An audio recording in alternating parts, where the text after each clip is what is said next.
Hey, what's up guys? Spencer Rhodes here, and this is my review of The Walking Dead Season 10, Episode 5. So, this was a pretty good episode, but, oh man, I mean, for those of you that don't know, I'm a pretty big fan of Rosita and Ezekiel. I was really surprised and impressed and happy that they survived their comic deaths in Season 9.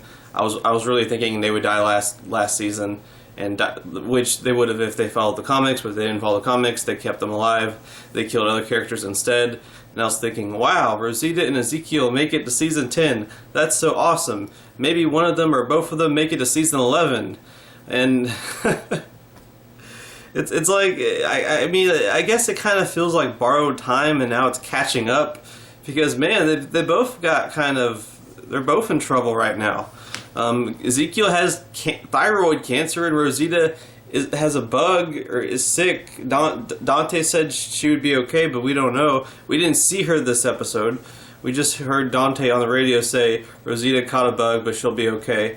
And we see Gamma putting like muck or something in the water, poisoning the waters, contaminating the waters, so anyone that drinks it will get sick and die. And at the same time, Rosita has a bug.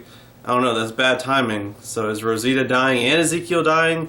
Is this their punishment for surviving their comic deaths 6 episodes later?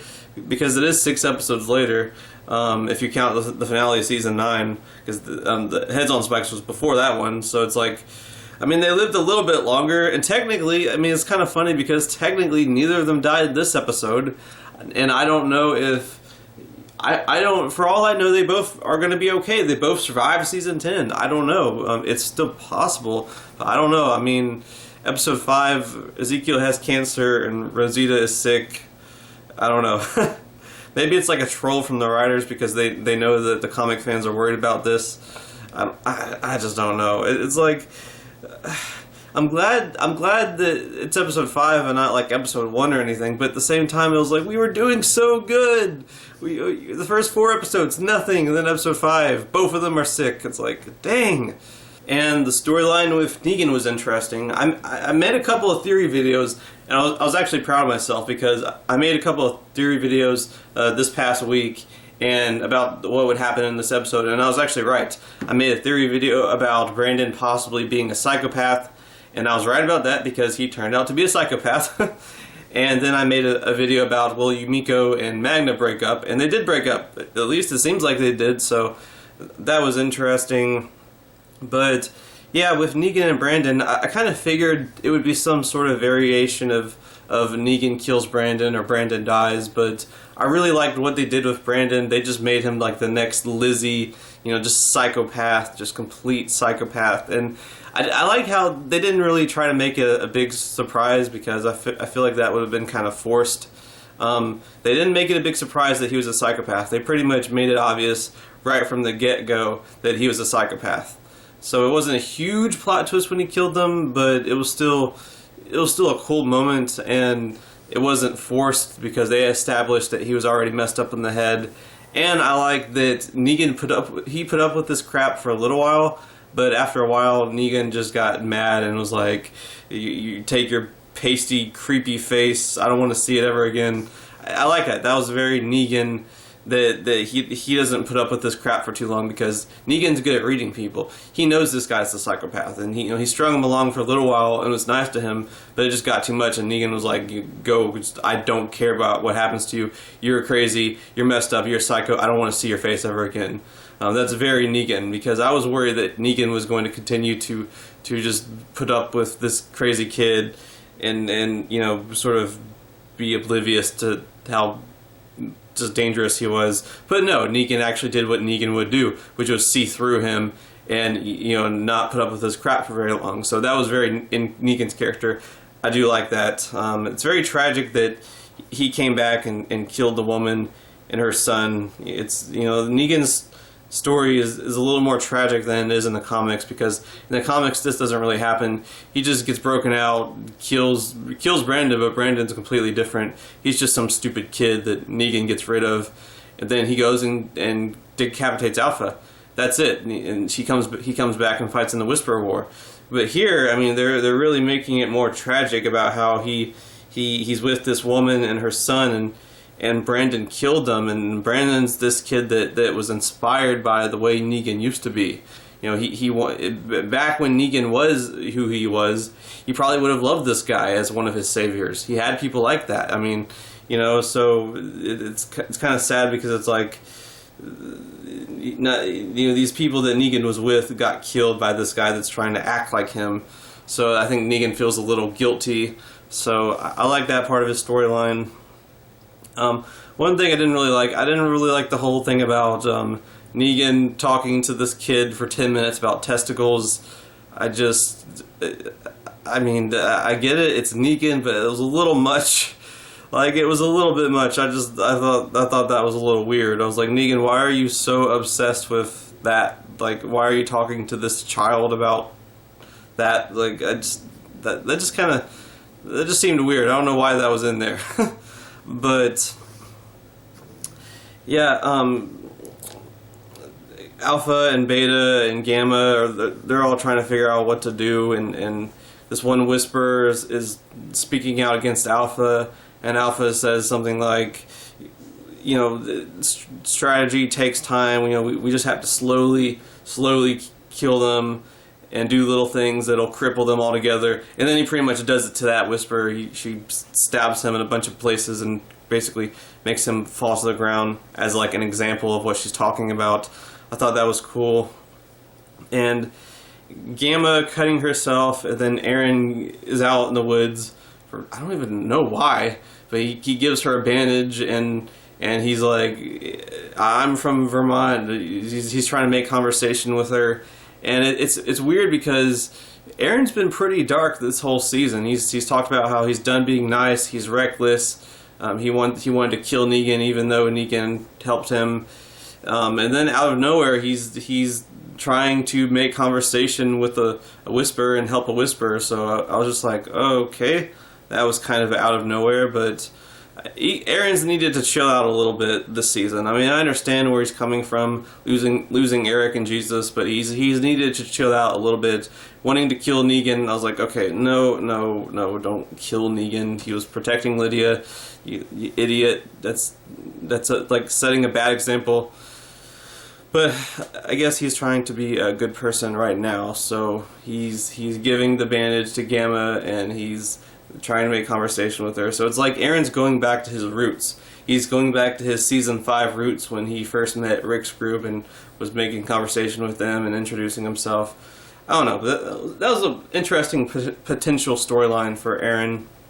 Apparently, Kelly and Magna, they have this stash of food that they've taken from the Alexandria or Hilltop or whatever, I think Alexandria, and they've hidden it outside just in case they need it, like her 5 people little group from before, and just in case they need it, just for like an emergency. And I think only Kelly and Magna, they're the only ones that knew about it. It was their plan.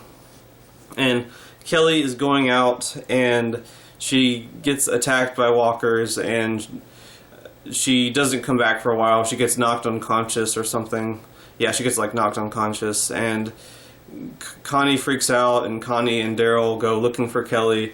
And I wasn't sure if Kelly was going to die or if they were going to do some sort of plot twist where, oh crap, she got bitten or something. And I guess she's okay. I mean, I don't know if it's like a Carl Grimes where later on she reveals a bite or something next episode or something. I don't know, but I guess for right now we're supposed to think that Kelly's okay. So Connie and Daryl, they rescued Kelly, and I thought this would be the episode where Connie and Daryl might possibly kiss, but they still had some moments where they got closer. They held hands. I know some like people just probably freaked out and just flipped out over Daryl and Connie holding hands, because I know a lot of people are really crazy for that relationship between those two characters. But there was one moment I really didn't like. I really didn't like Connie telling Daryl that he's like a family to them. I feel like they have feelings for each other. They might start a romance soon.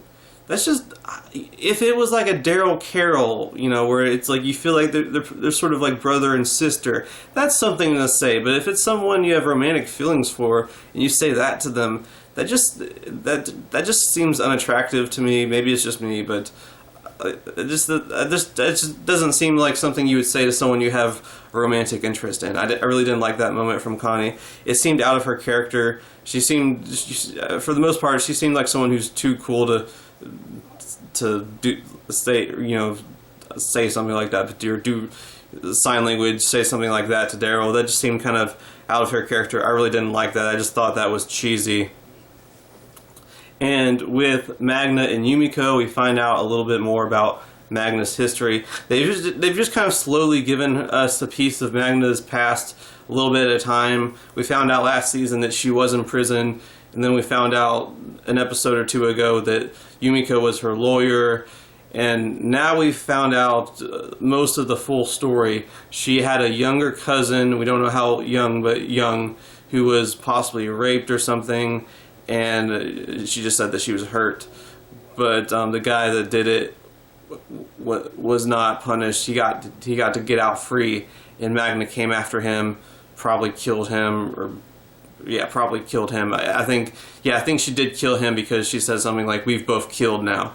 So she did kill him, and so that's pretty much Magna's backstory. And that, I mean, geez, that does kind of make me feel bad for Magna, because I mean, put yourself in her position. A lot of people would probably want to do something like that if the system fails you. Someone you care about, that happens, you know. I feel sorry. I'm sympathetic to Magna, and you know, her telling Yumiko the truth about it seemed right to me, and you know, they break up, but maybe they'll get back together, because it's not like, I don't think Magna's like a she didn't just kill someone because she wanted money or something, or she murdered someone, or she committed manslaughter. She had a good reason, you know. So I kind of feel bad for her. But taking the food, that was kind of, I mean, I kind of get it, but at the same time, when Daryl was like, "All you're good for is," I'm trying not to curse as much, but that's just like a personal goal of mine. But I was like, yeah, Magna kind of does. I don't feel bad about that. I don't feel bad about Daryl telling her that. Like, I kind of feel like she might have deserved it just a little bit, just a tiny bit, just because of the last episode, how mean she was to Yumiko for like no reason. And then her stealing food. But yeah, this was a good episode. I'm disappointed about Ezekiel and Rosita. I mean, they were doing so good, surviving their comic death. And then boom, episode 5, just like an atomic bomb, just boom, out of nowhere.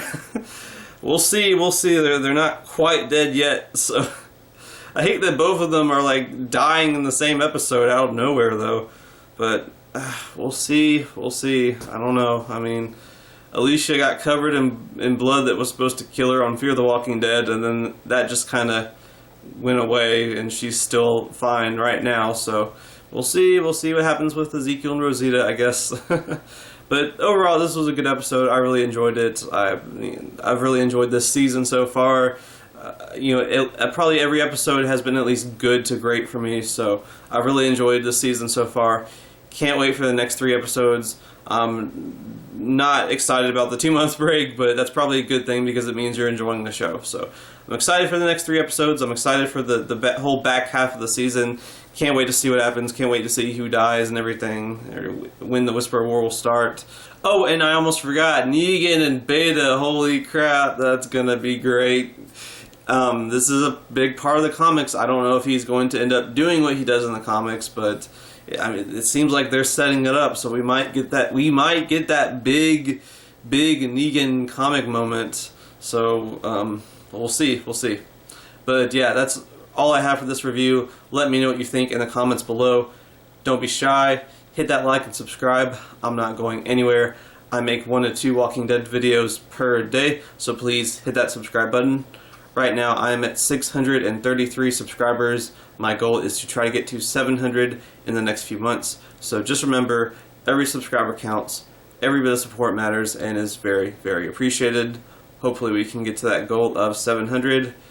Anyway, with all that said, I am Spencer Rhodes, and I will see you guys later.